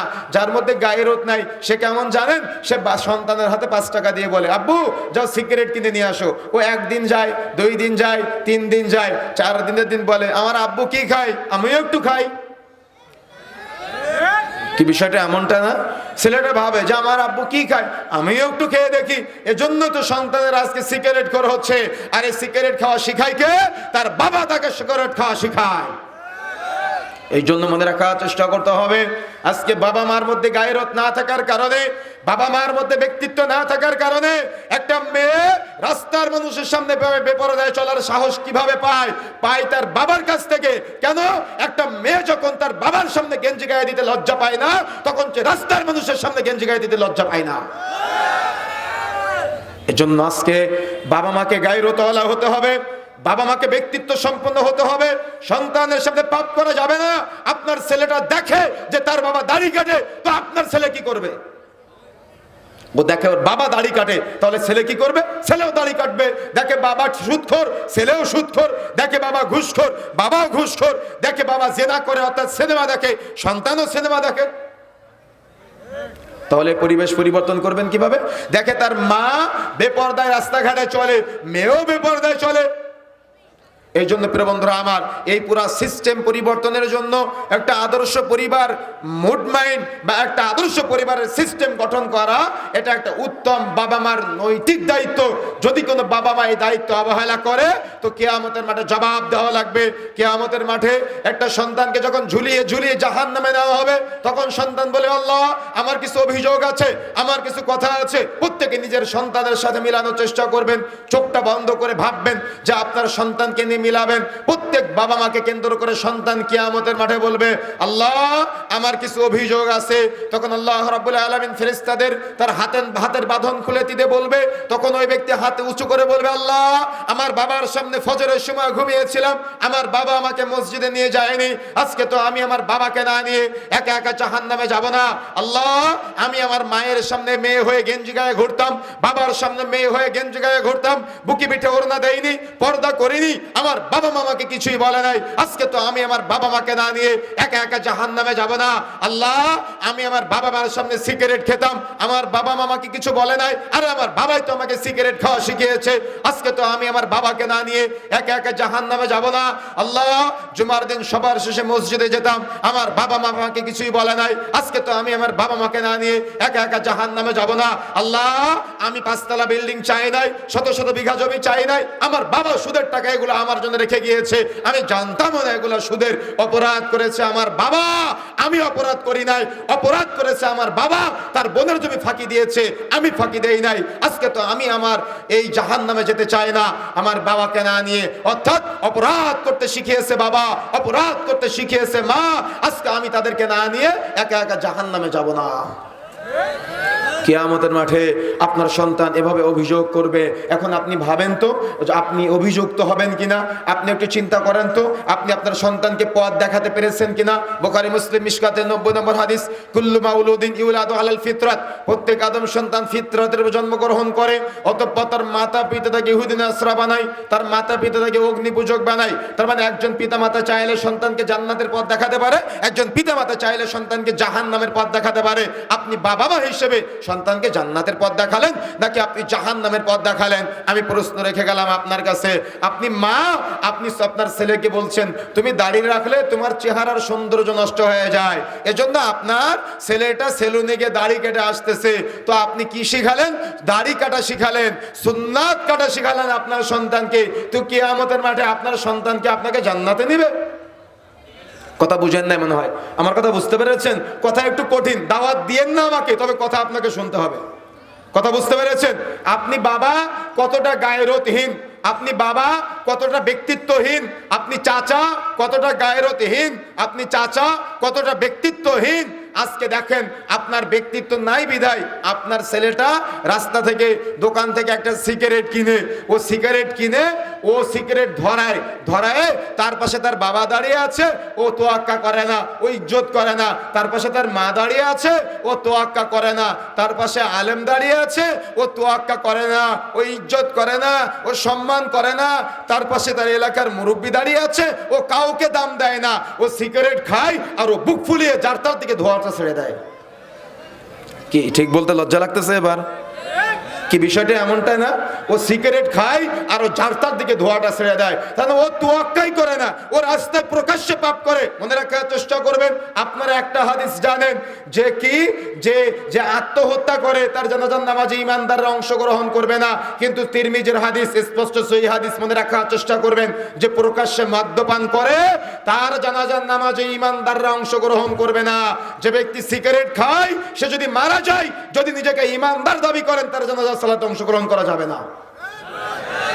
আমার কথা বুঝেন না মনে হয়, কথা বুঝতে পেরেছেন? কথা বুঝতে গেলে ঘিলু লাগবে, ব্রেন লাগবে। অর্থাৎ আল্লাহ রাসূল বলেছেন যে প্রকাশ্যে মদ্যপান করে সে স্পষ্ট জাহান্নামী। লা ইয়াদখুলুল জান্নাতা মুদমিনুল খামার, যে ব্যক্তি নেশা জাতীয় দ্রব্য সেবন করবে সে জান্নাতে প্রবেশ করবে না। সালাসাতুন কাদ হারামাল্লাহু আলাইহিমুল জান্নাহ, তিন শ্রেণীর ব্যক্তি কখনো জান্নাতে যাবে না। তার মধ্যে এক নম্বরটা হলো মুদমিনুল খামার, যারা নিয়মিত নেশা জাতীয় দ্রব্য সেবন করে তারা কখনো জান্নাতে যাবে না। অর্থাৎ মদখোর, জুয়াখোর, ফেন্সিডিলখোর, হিরোইনখোর, বিড়িখোর, সিগারেটখোর, গুলখোর, জর্দাখোর, তামাকখোর, এই অপবিত্র বস্তু আপনি যাই খান না কেন আপনার দেহ হারামে জর্জরিত হয়ে যাবে। যদি কোনো ইমাম সাহেব জর্দা সেবন করে প্রকাশ্যে, তার জানাজার সালাতে কোনো ইমানদার অংশগ্রহণ করতে পারবে না। এটা রাসূলুল্লাহ সাল্লাল্লাহু আলাইহি সাল্লামের অর্ডার। সুতরাং এটাকে মাকরুহ বলে মাসালা শিথিল করার চেষ্টা করবেন না। মাকরুহ মানে হলো অপছন্দনীয়। আপনি আলেম হয়ে অপছন্দনীয় কাজ করেন কোন লজ্জায়? আলেম হয়ে আপনি এই হারাম বিষয়টাকে সার্টিফিকেট দেন কোন লজ্জায়? সতর্ক হতে হবে, সাবধান হতে হবে। আমি গত বছর নেপালে গিয়েছিলাম ইসলামিক কনফারেন্সে, সেখানে গিয়ে দেখি আমাদের হুজুরেরা তো জর্দায় সীমাবদ্ধ। সেখানে কাঠমান্ডুতে একটা মসজিদে নামাজে গেলাম, মাগরিবের নামাজে, দেখি এক ইমাম সাহেব, এক বেদাতি মসজিদের ইমাম, তিনি নামাজ পড়তে যাওয়ার আগে সিগারেট খেলো, সিগারেট খেয়ে ওযু না করে নামাজ পড়াতে চলে গিয়েছে। তো তারা আমাদের থেকে এক ধাপ এগিয়ে, তাই না? আমাদের হুজুরা তো তার থেকে ভালো আছে নাকি? মনে রাখার চেষ্টা করবেন, যদি হাজী সাহেবও খায়, যদি ইমাম সাহেবও খায়, যদি খতিব সাহেবও খায়, যদি আলেম সাহেবও খায়, এটা হারাম হারামি। কথা বুঝতে পেরেছেন? হারাম তো হারাম, সুতরাং হালাল হওয়ার কোনো অপশন নাই। সুতরাং সতর্ক হতে হবে, সাবধান হতে হবে। এই অপছন্দনীয় কাজ আপনি কেন করবেন? আমি আপনার কথাই ধরলাম। অপছন্দনীয় কাজ, হারাম কাজ করতে সহযোগিতা কেন করবেন? যত মানুষ আপনার মাধ্যমে করবে, কিয়ামতের মাঠে প্রত্যেক ব্যক্তির জবাব আপনাকে দেওয়া লাগবে। এই জন্য সতর্ক হতে হবে, সাবধান হতে হবে। যে কথা বলতে চাচ্ছিলাম, তার মানে এই নেশা জাতীয় দ্রব্য যারা প্রকাশ্যে সেবন করে, এগুলো শিখিয়েছে কারা? এর বাবা শিখিয়েছে। আরে কত নির্লজ্জ, কত বেহায়া আজকে বাবা সন্তানের সিগারেট ধরিয়ে দেয় আর সন্তান বাবার সিগারেট ধরায় দেয়। কি আছে কিনা? নাকি নাই আপনাদের এলাকায়? নাই? চাচা ভাতিজার সিগারেট ধরায় দেয় আর ভাতিজা সিগারেট ধরায় দেয়। বা তার মানে চাচার যদি লজ্জা থাকে, নির্লজ্জ মুসলিম সমাজ আজকে বলে যাচ্ছে, মনে রাখার চেষ্টা করবেন, যদি লজ্জা থাকে আগামীকাল থেকে এগুলো পরিহার করার চেষ্টা করবেন। কতটা নির্লজ্জ, কতটা বেহায়া না হলে তারা প্রকাশ্যে পাপ করে আর বুক ফুলায় ফুলায় পাপ করে আর যার তার সামনে ধোঁয়াটা ছেড়ে দেয়। আজকে হাটে বাজারে চলা যায় না, রাস্তাঘাটে চলা যায় না সিগারেটের ধোঁয়ায়। এটা কারা খায়? আপনারা সেবন করেন। আজকে সিগারেট খেলে, নেশা জাতীয় দ্রব্য সেবন করলে আগামী 40 দিনের ইবাদত কবুল হবে না। আর আমাদের কিছু মুরব্বীরা আছে, এরা সাহারি করে জর্দা দিয়ে আর ইফতার করে সিগারেট দিয়ে। কি আছে কিনা? আছে না এমনটা? সবাইকে তওবা করে ফিরে আসতে হবে। আলোচনার পুরো অংশ মনে রাখতে হবে, তবে এই অংশ বেশি করে মনে রাখতে হবে। আগামীকাল থেকে যদি এই এলাকায় কোনো সিগারেট খোর না থাকে, আগামীকাল থেকে যদি এই এলাকায় কোনো জর্দাখোর না থাকে, তাহলে এই মাহফিলের সফলতা পাওয়া যাবে। সুতরাং যারা মাদক দ্রব্যের সাথে জড়িত, আজকে তওবা করে ফিরে আসতে পারলে এতদিন যত পাপ করেছেন সব পাপগুলো তওবা করার মাধ্যমে ক্ষমা পাওয়া সম্ভব। কিন্তু যদি আপনি এটা কন্টিনিউ করেন, তো কিয়ামতের মাঠে আপনাকে খাওয়ানো হবে তিনাতুল খাবাল। সেটা কি? সেটা হলো জাহান্নামীদের গা থেকে, শরীর থেকে ঝরা রক্ত, পুজ যেগুলা আছে, কিয়ামতের মাঠে আপনাকে এগুলা খাওয়ানো হবে। যদি দুনিয়াতে আপনি এগুলা খাওয়াতে অভ্যস্ত হন, তো কিয়ামতের মাঠে আপনাকে ওগুলা খাওয়ানো হবে। যদি আপনি কিয়ামতের মাঠে জাহান্নামীদের রক্ত, পুজ এগুলা সেবন করতে পছন্দ করেন, তো আজকে থেকে আরো মরার আগ পর্যন্ত হারাম জিনিস খাওয়া থেকে বিরত থাকবেন না। আর যদি জাহান্নামের রক্ত, পুজ এগুলা খাওয়া থেকে বিরত থাকতে চান, তো হারাম খাদ্যগুলো পরিহার করতে হবে। এ ব্যাপারে অত্যন্ত গুরুত্বপূর্ণ এবং কঠিন হাদিস হলো, আল্লাহ রাসূল বলছেন, মুস্তাদরাক আল হাকিম 2 নম্বর খণ্ডের 126 পৃষ্ঠার মধ্যে আসতে, সেটা হলো, যদি কোনো ব্যক্তি নেশা জাতীয় দ্রব্য সেবন করে, তাহলে তার জঘন্যতম একটা পাপ, সেটা হলো নিজের মা, নিজের খালা, নিজের ফুফুর সাথে জেনা করার সমতুল্য। নাউযুবিল্লাহ। এখন আপনি খান, রাস্তায় কালকে থেকে সিগারেট খাবেন আর ভাববেন যে আমি আমার মায়ের সাথে জেনা করতেছি। রাস্তায় আগামীকাল থেকে সিগারেট খাবেন আর ভাববেন যে আপনি আপনার ফুফুর সাথে জেনা করতেছেন। কতটুকু নির্লজ্জ, কতটুকু বেহায়া, কতটুকু আজকে আমাদের সমাজের যুবক ভাইয়েরা বা যুবক ভাইয়ের পিতা মাতারা, আরে ছেলেদের পাশাপাশি আজকে নামি দামি ভার্সিটির প্রায় 30% মেয়েরা আজকে মাদকের সাথে জড়িত। তারা প্রকাশ্যে সিগারেট খায়। কে খাওয়া শিখিয়েছে? এদের বাবা মা এদেরকে খাওয়া শিখাইছে আজকে। এজন্য সতর্ক হতে হবে, সাবধান হতে হবে। আর যারা এগুলা বিক্রয় করেন তারাও রেহাই পাবে না। যে এই মাদক দ্রব্য তৈরি করে, যে ওই কারখানায় চাকরি করে, যে এটা হকার অর্থাৎ প্রচার করে দোকানে দোকানে সাপ্লাই দেয়, আর যে দোকানদার বিক্রয় করে, মনে রাখার চেষ্টা করবেন যে খায় সে তো একা পাপ করে, কিন্তু আপনি প্রচার করার কারণে যত মানুষের কাছে প্রচার করবেন প্রত্যেক ব্যক্তির একটা করে পাপের ভাগ আপনার আমলনামায় লিপিবদ্ধ হবে। এই জন্য চিন্তা আপনার, আপনি বিক্রয় করবেন, আপনি হকারগিরি করবেন, আপনি এগুলা বানাবেন নাকি ছেড়ে দিবেন? কথা বুঝেন নাই? কথা বুঝতে পেরেছেন? কথা স্পষ্ট, কথা কঠিন। এই কথাগুলো মানার চেষ্টা করতে হবে। আপনি বাবা হিসেবে দায়িত্ব অবহেলা করেছেন, যার কারণে আপনার সন্তান আপনাকে সিগারেট ধরায় দেয় আর আপনি আপনার সন্তানকে সিগারেট ধরায় দেন। এই জন্য ইজ্জতওয়ালা হতে হবে, গায়রতওয়ালা হতে হবে, ব্যক্তিত্ব সম্পন্ন হতে হবে একজন মা। যে মা আমরা দেখেছি, আমরা যখন ছোট ছিলাম, আমরা যখন বাড়িতে থাকতাম, আমরা তো দীর্ঘ সময় হোস্টেলে কাটিয়েছি, মাদ্রাসার হোস্টেলগুলোতে। যখন আমরা বাড়িতে যেতাম, যদি মাগরিবের 15 মিনিট আগে বাড়ি না এসেছি, সেদিন মার খেতে হয়েছে। কিন্তু আপনি আপনার সন্তানকে এই প্রহার, অর্থাৎ যদি আপনি আপনার সন্তানকে এই শাসনটুকু করতে না পারেন, তাহলে আপনার সন্তান মানুষ হবে না। আমাদের বাবা মা আমাদেরকে মাগরিবের আগে বাড়ি আসতে নসিহত করেছে, নির্দেশ দিয়েছে, না আসলে প্রহারও করেছে। আর যে বাবা মা ছেড়ে দিয়েছে তাদের সন্তানরা আজকে আপনি দেখেন কিভাবে রাস্তাঘাটে ঘুরে বেড়ায়। প্রিয় বন্ধুরা আমার, আমি এতগুলো কথা বলার একটাই কারণ, সেটা হলো যদি আপনি আপনার সন্তানকে নিয়ে এখন থেকে চিন্তা না করেন, তাহলে আপনার সন্তান পথভ্রষ্ট হয়ে যাবে। দেখবেন আপনার সন্তান রাস্তাঘাটে ঘুরে বেড়াবে বখাটেদের মতো। তার রুচি, তার চরিত্র এতটাই খারাপ হবে, সে একটা জামা গায়ে দিবে যে জামার মধ্যে 4-5 জায়গায় ছেঁড়া ফাটা। তার চুলের কাটিং দেখলে তাকে মুসলমানের ছেলে মনে হবে না। মেয়েটার পোশাক পরিচ্ছদ দেখলে তাকে মুসলমানের ছেলে বা মুসলমানের মেয়ে মনে হবে না। এই জন্য ফিরে আসতে হবে। এখন থেকে সন্তানের সামনে কখনো পাপ করা থেকে বিরত থাকবেন। সন্তান যেন বাবা মার কোনো পাপ বুঝতে না পারে, সন্তানের সামনে কোনো পাপ করবেন না, সন্তানের সামনে কোনো গুনাহ করা থেকে বিরত থাকতে হবে। এখন আসেন, দিন যায় রাত্রি যায়, সন্তান আস্তে আস্তে বড় হচ্ছে। সন্তান বড় হলে অবশ্যই সন্তানের বন্ধু বাছাই সতর্ক হতে হবে এবং সন্তানকে ইলম অর্থাৎ কোরআন হাদিসের জ্ঞান দেওয়ার চেষ্টা করতে হবে। সন্তান সকাল 7:30টায় একটা প্রাইভেট পড়ে, 8:30টায় একটা পড়ে, 10টায় স্কুলে যায়, বিকাল 4টায় আসে, 5টায় আবার প্রাইভেট, মাগরিবের পরে আবার অনলাইন প্রাইভেট। এতগুলো আপনি করাতে পারেন, কিন্তু আপনার সন্তানকে কোরআনের জ্ঞান আপনি দিতে ব্যর্থ হয়েছেন। কথা বুঝেন নাই? কিন্তু কিয়ামতের মাঠে একটা হাফেজ ছেলে যখন দাঁড়াবে, তখন ওই হাফেজ ছেলেকে আল্লাহ রাব্বুল আলামিন আল্লাহ রাব্বুল আলামিন নির্দেশ দিবে, ফেরেশতারা বলবে ওয়ারাত্তিল, তুমি তিলাওয়াত করো। ও তিলাওয়াত করবে আর ওর মর্যাদা বাড়বে, বাড়তে ও জান্নাত পর্যন্ত পৌঁছে যাবে। তখন বলবে, আল্লাহ, আমার যে বাবা আমাকে হাফেজ বানিয়েছে, আমার যে মা আমাকে আজকে এ পর্যন্ত পৌঁছে দিয়েছে, আল্লাহ, আমি তো আমার ওই বাবা মাকে না নিয়ে একা একা জান্নাতে যাব না। সুবহানাল্লাহ। কি সুবহানাল্লাহ বলতে লজ্জা লাগে আপনাদের? যদি কোনো ব্যক্তি একবার সুবহানাল্লাহ, আলহামদুলিল্লাহ, আল্লাহু আকবার এই বাক্যগুলি বলে, আসমান জমিনের মধ্যবর্তী যত ফাঁকা জায়গা সব নেকিতে পরিপূর্ণ করে দেওয়া হয়। সুবহানাল্লাহ। রাসূলুল্লাহ সাল্লাল্লাহু আলাইহি সাল্লাম বলছেন, কিয়ামতের মাঠে যখন আপনি উঠবেন, আপনি উঠে দেখবেন সবাই দৌড়াদৌড়ি করে, সবাই ছুটাছুটি করে, সবাই দেখবে কিয়ামতের মাঠে উলাঙ্গ, অর্থাৎ মাথার নিকটবর্তী হয়েছে সূর্য, কারোর কোমর বরাবর, কারোর হাঁটু বরাবর, কারোর গলা বরাবর, ঘামের মধ্যে দৌড়াদৌড়ি ছুটাছুটি করতেছে। এমত অবস্থায় দেখবে একজন পুরুষ এবং একজন মহিলা, তারা ওই দূরে উঁচু জায়গায় দাঁড়িয়ে আছে। কিভাবে দাঁড়িয়ে আছে? সবাই উলাঙ্গ, কিন্তু তাদের পোশাক পরা, সবাই নফসি নফসি করতেছে, কিন্তু তাদের মাথায় নূরের মুকুট। তখন এই যারা ছুটাছুটি দৌড়াদৌড়ি করতেছে, এরা ফেরেশতাদের বলবে, তারা কারা? তাদেরকে কেন মাথায় নূরের মুকুট পরানো হলো? তাদের কেন এমন ইজ্জত করা হলো? তাদের কেন এমন মর্যাদা দেওয়া হলো? তাদের কেন এমন সম্মান করা হলো? তাদের গায়ে কেন পোশাক পরা? আমাদের কেন পোশাক নাই? আমাদের এই অবস্থা, তাদের এত সম্মান কেন? তখন ফেরেশতারা বলবে, এরা হল অমুক হাফেজের পিতা, এরা হল অমুক হাফেজের মাতা। সুবহানাল্লাহ। তার মানে একজন হাফেজে কোরআনের পিতামাতার মর্যাদা হবে এমন। আর একটু আগে বলেছিলাম, যদি আপনি আপনার সন্তানকে মানুষ করতে না পারেন, তো কিয়ামতের মাঠে আপনার সন্তান যখন আপনাকে জাহান্নামে আহ্বান করবে, তখন আপনি বলবেন, সূরা জিলজালের মধ্যে আসছে, ওয়াকালাল ইনসানু মা লাহা। তখন মানুষ আফসোস করবে আর বলবে, হায় আফসোস, আমি আমার সন্তানকে কেন পথ দেখাতে পারি নাই, হায় আফসোস, আমি আমার সন্তানকে কেন আদর্শিত করতে পারি নাই, হায় আফসোস, আমি আমার সন্তানকে কেন ভুল পথে পরিচালিত করেছিলাম। সেদিন আফসোস করে লাভ আছে? কথা বলেন, আফসোস করে লাভ আছে?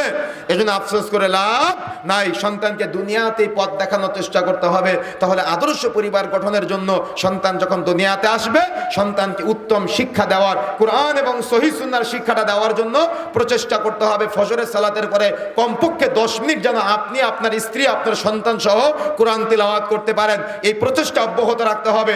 যে বাড়িতে কোরআনের তিলাওয়াত হয় না, সে বাড়িতে জায়গা করে নেয় শয়তান। এখন আপনি দেখেন আপনার বাড়িতে কোরআন তিলাওয়াত হয় কিনা, নাকি কোরআনটা শোকেসের উপরে সাজানো আছে।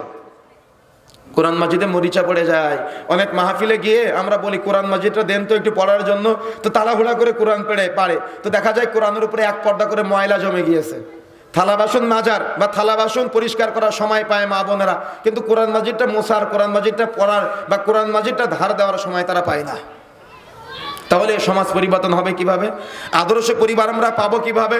এই জন্য মনে রাখার চেষ্টা করতে হবে, আদর্শ পরিবার গঠনের জন্য প্রথমেই আমাকে আপনাকে সন্তানের সামনে পাপ করা থেকে বিরত থাকতে হবে এবং সন্তানের সামনে গায়রত, ইজ্জত, মর্যাদা, সম্মান নিয়ে বেড়ে ওঠার চেষ্টা করতে হবে। সন্তানকে বড় করে তোলার চেষ্টা করতে হবে। সন্তান যত বড় হবে তত সন্তানকে চেষ্টা করতে হবে সুন্নাহ অনুযায়ী চলানোর জন্য। রাসূলুল্লাহ সাল্লাল্লাহু আলাইহি ওয়াসাল্লাম বলছেন, মুরু আওলাদাকুম বিসসালাতি ওহুম আবনাউ সাবঈ সিনিন, তোমাদের সন্তানদের বয়স যখন 7 বছর হবে তখন তাদেরকে সালাতের জন্য, নামাজের জন্য প্রশিক্ষণ দাও। তার মানে 7 বছর বয়সে সন্তানের নামাজের শিক্ষা দিতে হবে। 10 বছর বয়সে সালাত আদায় না করলে প্রয়োজনে প্রহার করতে হবে, বিছানা পৃথক করে দিতে হবে। রাসূলুল্লাহ সাল্লাল্লাহু আলাইহি সাল্লাম বলেছেন, কিন্তু দুঃখজনক হলো, সত্য কি জানেন? সেটা হলো 7 বছর বয়সের একটা বাচ্চা যদি মসজিদে এসে একটু কথা বলে, তাকে মসজিদ থেকে বের করে দেয়। কি কথা বলতে হবে না এগুলো আপনাদের সমাজে? তাকে মসজিদ থেকে বের করে দেয়। তারা অতি পরহেজগার সাজে, তারা অতি আল্লাহওয়ালা সাজে, তারা অতি তাকওয়াশীল সাজে, কিন্তু আসলে তারা আল্লাহওয়ালা না। আমি গত মাসে সৌদি আরব সফরে ছিলাম, মসজিদে নববীতে সালাত আদায় করেছি। আরে কত মানুষ, কত ইমাম, কত খতিব, সবাই সালাত আদায় করতেছে। কত বাচ্চা দৌড়াদৌড়ি করে মসজিদে নববীর মতো জায়গায়, যাতে করে বাচ্চারা নামাজে আসে, এই জন্য খেলনার ব্যবস্থা করা হয়েছে। আরে মুহাম্মদ সাল্লাল্লাহু আলাইহি সাল্লাম সালাত আদায় করতেছে, রাসূলের ঘাড়ে পিঠে নাতি হাসান হুসাইন ওঠে, রাসূলের নামাজের ক্ষতি হয় না। আর আপনি এত বড় পরহেজগার হয়ে গেলেন যে আপনার নামাজের ক্ষতি হলো, আপনি এত বড় আল্লাহওয়ালা হয়ে গেলেন যে আপনার নামাজের ক্ষতি হলো, আপনি এত বড় তাকওয়াশীল হয়ে গেলেন যে আপনার নামাজের ক্ষতি হলো। আপনাকে কে মাসালা দিয়েছে বাচ্চা কথা বলে আপনার নামাজের ক্ষতি হয়? কোথায় ফতোয়া পেয়েছেন আপনি বাচ্চা কথা বলে আপনার নামাজের ক্ষতি হয়? কে আপনাকে মাসালা দিয়েছে? কোন মাসালার ভিত্তিতে আপনি বাচ্চাকে মসজিদ থেকে বের করলেন? আমার কথা বুঝেন নাই? কোন ফতোয়ার ভিত্তিতে বাচ্চাকে মসজিদ থেকে বের করলেন? আজকের পর থেকে এই দুঃসাহস কখনো দেখাবেন না। বাচ্চা কথা বলতেই পারে, কিন্তু আপনার নামাজের ব্যাঘাত ঘটবে এ মর্মে কোনো মাসালা কেউ বলে নাই। এই জন্য মনে রাখার চেষ্টা করবেন, বাচ্চাদেরকে এক কর্নারে না দিয়ে বড়দের মাঝে মাঝে ঢুকানোর চেষ্টা করবেন। বাচ্চাকে নামাজে অভ্যস্ত করতে হবে, মসজিদ থেকে বের করবেন না। এজন্য জমহুর উলামায়ে কেরাম বলছেন, মসজিদের পিছনের কাতারে যদি বাচ্চাদের কিসির মিসিরের শব্দ শোনা না যায়, মনে করবে পরবর্তী প্রজন্মের মসজিদ মুসাল্লি শূন্য হয়ে গেছে। কি বাস্তবতা? ফজরে কয়জন মুসাল্লি? জোহরে কয়জন? মাগরিবে কয়জন? এশায় কয়জন? ধরে ধরে মুসাল্লি গুনা যাবে, 2-3 জন মুসাল্লি, 4-5 জন মুসাল্লি। কেন এমনটা হচ্ছে? সন্তানকে নামাজি বানান না তাই, সন্তানকে পরহেজগারিতে বানান না তাই। কেন বানাবে? কিভাবে বানাবেন আপনি? এত চমৎকার একটা আয়োজন, আপনাকে দাঁড়িয়ে দাঁড়িয়ে শুনতে হয়। এত চমৎকার একটা আয়োজন করেছে, বাড়িতে চলে যেতে হয়। জুমার দিন ইমাম সাহেব খুতবা দেয় আর আপনি বাড়িতে ঘুমান, আপনি দোকানদারি করেন। না, আপনি এমন একটা ভাবখানা করেন যেন আপনি সব জ্ঞান অর্জন করেছেন। আপনি এমন একটা চিন্তাধারা নিয়ে চলেন, এমন একটা মুড দেখান যে আপনি সব জ্ঞান অর্জন করেছেন। অথচ আমি যদি এখন আপনাকে লজ্জা দিতে চাই না, যদি আমি এখন আপনাকে জিজ্ঞাসা করি সাজদায় গিয়ে সুবহানার বেলা আলা পড়েন, এটার অর্থ কি আপনি বলতে পারবেন না? আমি যদি আপনাকে বলি আপনি যে রুকু থেকে সুবহানার বেলা আজিম পাঠ করেন, এটার অর্থ কি আপনি বলতে পারবেন না। তাহলে আপনি জানলেনটা কি? আপনার সন্তানকে জানালেনটা কি? আমি হাত উঁচু করতে বলতেছি না, প্রত্যেকে নিজেকে নিজে প্রশ্ন করবেন, আপনি জানেন কিনা আত্তাহিয়াতু দুরূদ শরীফ দোয়া মাসুরার অর্থ? যদি আপনি না জানেন তো নামাজ পড়ে প্রশান্তি পাবেন কিভাবে? আপনিও জানেন না, আপনার সন্তানকেও শিক্ষা দেন না। এজন্যই তো আল্লাহ রাব্বুল আলামিন যে কথা বলেছেন, ইন্নাস সালাতা তানহা আনিল ফাহশাই ওয়াল মুনকার, নিশ্চয়ই নামাজ, নিশ্চয়ই সালাত যাবতীয় অন্যায় অশ্লীলতা পাপাচার থেকে বিরত রাখে। কিন্তু দুঃখজনক হলো সত্য যে আমাদের মুসল্লিরা তো কিচ্ছু বোঝে না নামাজের, এজন্য এরা মসজিদে নামাজ পড়ে, মসজিদ থেকে বের হয়ে সিগারেটে সুখ টান দেয়। এরা মসজিদে নামাজ পড়ে, মসজিদ থেকে বের হয়ে সেলুনে গিয়ে রাসূলের সুন্নাত দাড়ি কেটে ফেলে। এরা মসজিদে নামাজ পড়ে, এরা মসজিদ থেকে বের হয়ে এরা বাড়িতে গিয়ে না ওই চায়ের দোকানে বসে সিনেমা দেখা শুরু করে। মা বোনেরা মসজিদে নামাজ পড়ে, মসজিদ থেকে বের হয়ে বেপরদায় রাস্তাঘাটে চলাচল করে। এরা মসজিদে নামাজ পড়ে, মসজিদ থেকে বের হয়ে সুদের টাকা গুনে, ঘুষের টাকা গুনে।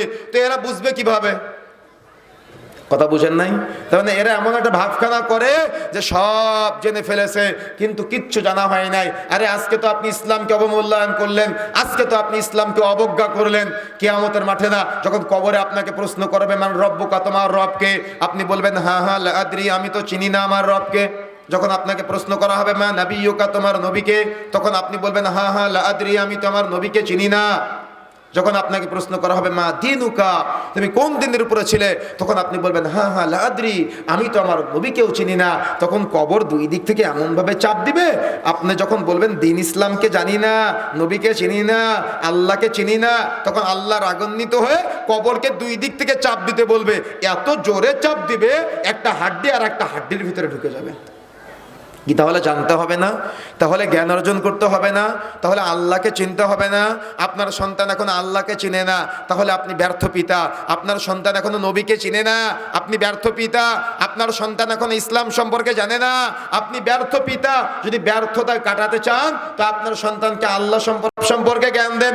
আপনার সন্তানকে গোটা পৃথিবীর যাকে সব থেকে বেশি ভালোবাসতে হবে, নবী মুহাম্মদুর রাসূলুল্লাহ সাল্লাল্লাহু আলাইহি ওয়াসাল্লাম সম্পর্কে তার ইলম, তার ব্রেনে দেওয়ার চেষ্টা করুন। যদি আপনি দায়িত্ব অবহেলা করেন তো আপনি বাবা হিসেবে ব্যর্থ বাবা। কিয়ামতের মাঠে ব্যর্থতার দায়ভার নিয়ে আপনাকে উঠতে হবে।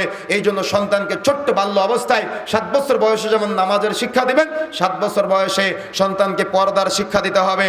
অর্থাৎ সন্তান যাতে করে মেয়েটা পর্দা করতে পারে, হাত মোজা, পা মোজা, মুখমণ্ডল ঢাকতে হবে এবং ঢেলাঢালা বোরখা পরতে হবে। যখনই মেয়েটার শরীরের গ্রোথ পরিবর্তন হবে, সঙ্গে সঙ্গে মেয়েটাকে পর্দা করাতে হবে। যদি আপনি দায়িত্ব অবহেলা করেন তো রাসূলুল্লাহ সাল্লাল্লাহু আলাইহি ওয়াসাল্লাম বলছেন সালাসাতুন কাদ হারামাল্লাহু আলাইহিমুল জান্নাহ, 3 শ্রেণীর ব্যক্তি কখনো জান্নাতে যাবে না।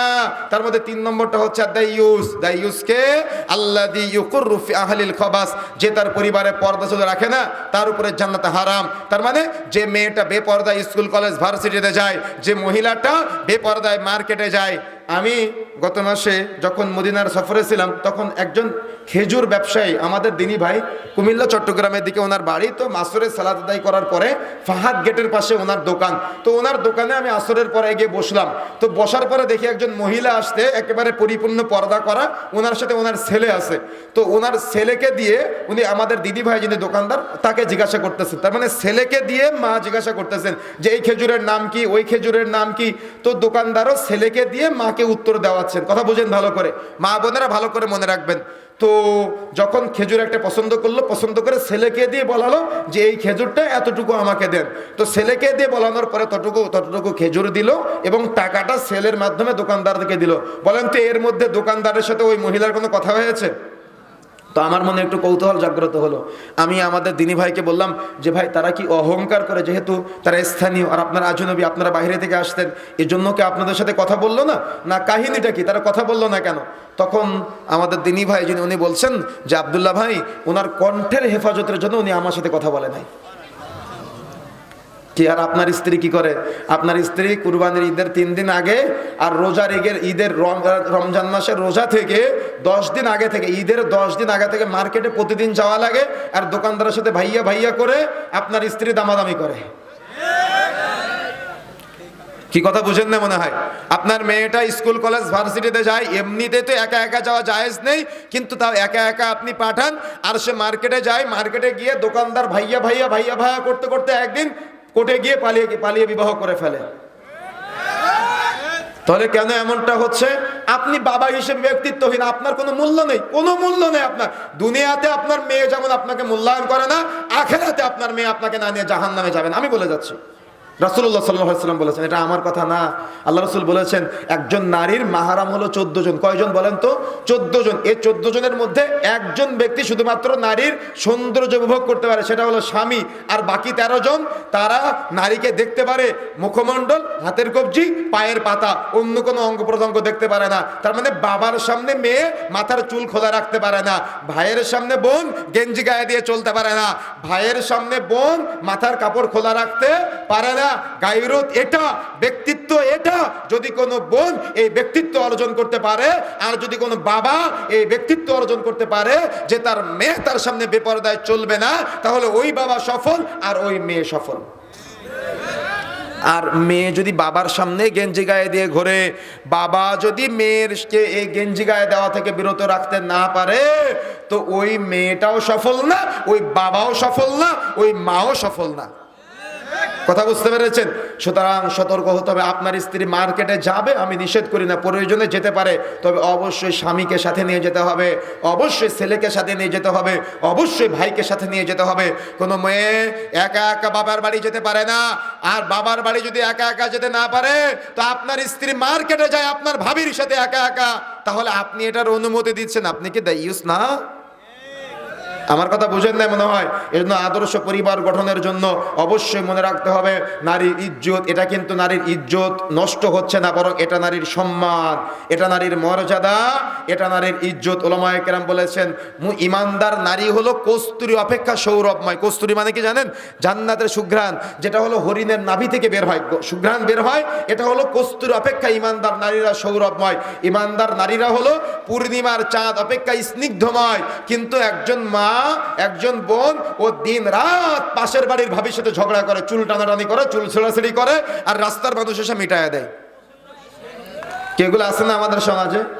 তাহলে ইমানদার আর বেদিন দুজনের মধ্যে পার্থক্য বুঝতে পেরেছেন? এই জন্য আপনি অবশ্যই উত্তম পরিবারের জন্য একজন ইমানদার মা বাছাই করতে হবে, ইমানদার স্বামী বাছাই করতে হবে। তা না হলে ওই পরিবার আদর্শিত কোশ্চিন কালেও হবে না।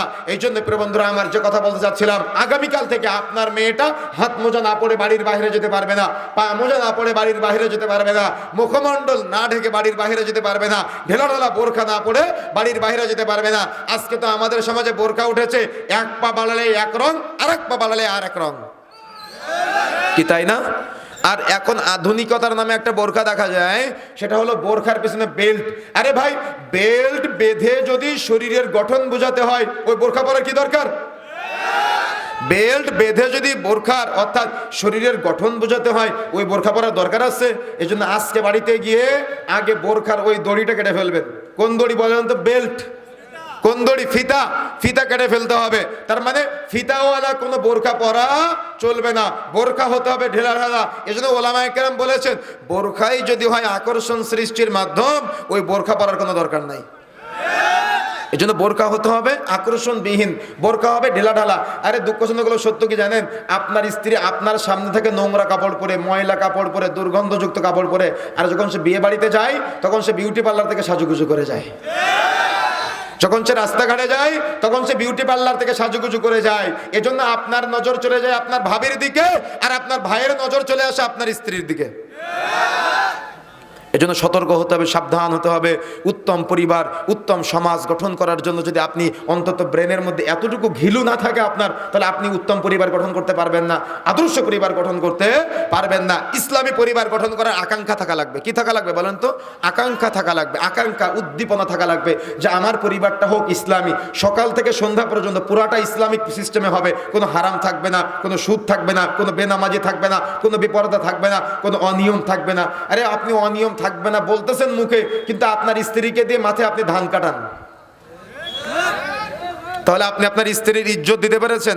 আপনার স্ত্রী ধান কাটার জন্য মাঠে, আপনার স্ত্রী মোড়ের মাথায় পেঁয়াজু বিক্রয় করার জন্য, আপনার স্ত্রী দোকানদার করার জন্য, নাকি আপনার স্ত্রী আপনার পরিবারের অর্থাৎ গোটা পৃথিবীর শ্রেষ্ঠ সম্পদ, তাকে মূল্যায়ন করার চেষ্টা করবেন? অর্থাৎ নারীরা যেমন দিনদার হবে, সেম একইভাবে যারা স্বামী আছে, এই দিনদার বোন যারা আছে, তাদের মূল্যায়ন করার চেষ্টা করবেন, তাদের পর্দার হেফাজত করবেন। অনেক শাশুড়ি আছে, কি বলে জানেন? আমাদের কাছে অভিযোগ করে, একদিন এক জায়গায় প্রোগ্রামে গিয়েছি, এক মহিলা উনি পর্দা করে এসে বলতেছে যে হুজুর আজকে একটু বক্তব্য দিবেন যে আমার বৌমা আমার বোন মেয়ের জামাইয়ের ভাত বেড়ে খাওয়ায় না। তো ছেলে নিয়ে এসেছে সাথে করে। তো আমি তখন ওনাকে বললাম যে আপনিও বা কেমন স্বামী আর আপনিও বা কেমন শাশুড়ি, কেন আপনার ছেলেকে বিয়ে দিয়েছেন আপনার মেয়ের জামাইয়ের ভাত বেড়ে খাওয়াবেন তাই? কে আছে না এমন শাশুড়ি আমাদের সমাজে? ছেলের কাছে অভিযোগ করে যে তোর বউ আমার মেয়ের জামাইয়ের ভাত বেড়ে খাওয়ায়নি। তো আপনার ছেলেকে বিয়ে দিয়েছেন আপনার মেয়ের জামাইয়ের ভাত বেড়ে খাওয়ানোর জন্য? আপনার মেয়ের জামাইয়ের সাথে কথা বলা জায়েজ আছে? আপনার ছোট ছেলের সাথে আপনার বড় বউয়ের অর্থাৎ বড় ছেলের বউয়ের কথা বলা জায়েজ আছে? যদি জায়েজ না থাকে তো খোশ গল্প করে কোন লজ্জায়? তাহলে আপনি কেমন ইজ্জতওয়ালা শাশুড়ি, আপনি কেমন ইজ্জতওয়ালা শ্বশুর যে আপনি এটা নিয়ন্ত্রণ করতে পারলেন না? নিয়ন্ত্রণ করতে হবে। কথা বুঝতে পেরেছেন? মনে থাকবে ইনশাআল্লাহ। রাত অনেক গভীর হয়েছে, আলোচনা সামনে লম্বা করতে চাচ্ছি না, তবে যে কথাগুলো বলার চেষ্টা করেছি সেটা হলো আমাদের উত্তম পরিবার, উত্তম সমাজ, উত্তম দেশ গঠন করার জন্য আদর্শ পরিবারের কোনো বিকল্প নাই। আর আদর্শ পরিবার গঠন করার জন্য প্রথম স্টেপ হলো আদর্শ সন্তান গঠন করা। আর আদর্শ সন্তান গঠনে যদি কোনো বাবা মা ব্যর্থ হয় তাহলে ওই সমাজ ধ্বংস হয়ে যায়। এই জন্য সর্বোপরি সবাইকে সহযোগী হতে হবে, বোনকেও সহযোগিতা হতে হবে, ভাইকেও সহযোগী হতে হবে, বাবাকেও সহযোগী হতে হবে, মাকেও সহযোগী হতে হবে। সকলের সার্বিক প্রচেষ্টায় একটা আদর্শ পরিবার গঠন করা সম্ভব। আর এ দায়িত্ব সবচেয়ে বেশি পালন করবে কে? সেটা হলো পরিবারের প্রধান যিনি আছেন তিনি। পরিবার প্রধান যদি এ দায়িত্ব অবহেলা করে তাহলে ওই পরিবার সুন্দর হবে না, ওই পরিবার আদর্শিত হবে না। এই জন্য যদি আদর্শ পরিবার গঠন করতে চান তাহলে যিনি আদর্শ পরিবারের অর্থাৎ পরিবার প্রধান আছে তিনাকে অবশ্যই ব্যাপারে গুরুত্ব দিতে হবে। তবে পরিবার প্রধান মহিলা হওয়া যাবে না। কথা বুঝতে পেরেছেন? পরিবার প্রধান মহিলা হওয়া যাবে না, পরিবার প্রধান হবে পুরুষ। এটা হলো পুরুষালী কাজ। যদি কোনো পরিবারের প্রধান কোনো মহিলা হয়, যদি কোনো দেশের প্রধান কোনো মহিলা হয়, যদি কোনো ইউনিয়নের প্রধান কোনো মহিলা হয়, যদি কোনো ওয়ার্ডের প্রধান কোনো মহিলা হয়, ওই ওয়ার্ডে শান্তি নাই, ওই পরিবারের শান্তি নাই, ওই দেশে শান্তি নাই, ওই সমাজে শান্তি নাই, ওই রাষ্ট্রে শান্তি নাই। এজন্য পরিবার প্রধান, সমাজ প্রধান, রাষ্ট্র প্রধান, ওয়ার্ড প্রধান, গ্রাম্য প্রধান যা কিছু আছে এগুলা সব পুরুষের কাজ, এগুলা পুরুষ দ্বারা পরিচালিত করতে হবে। তাহলে একটা উত্তম সমাজ, উত্তম আদর্শ, উত্তম রাষ্ট্র গঠিত হওয়া সম্ভব। আল্লাহ সুবহানাহু ওয়া তাআলা আমি সহ আমাদের সবাইকে যে কথাগুলো বলেছি আমলে বাস্তবায়ন করা তৌফিক দান করুন, আল্লাহুম্মা আমিন। আল্লাহ রাব্বুল আলামিন আমাদের সবাইকে ইজ্জতওয়ালা, গায়রতওয়ালা, সম্মানওয়ালা বাবা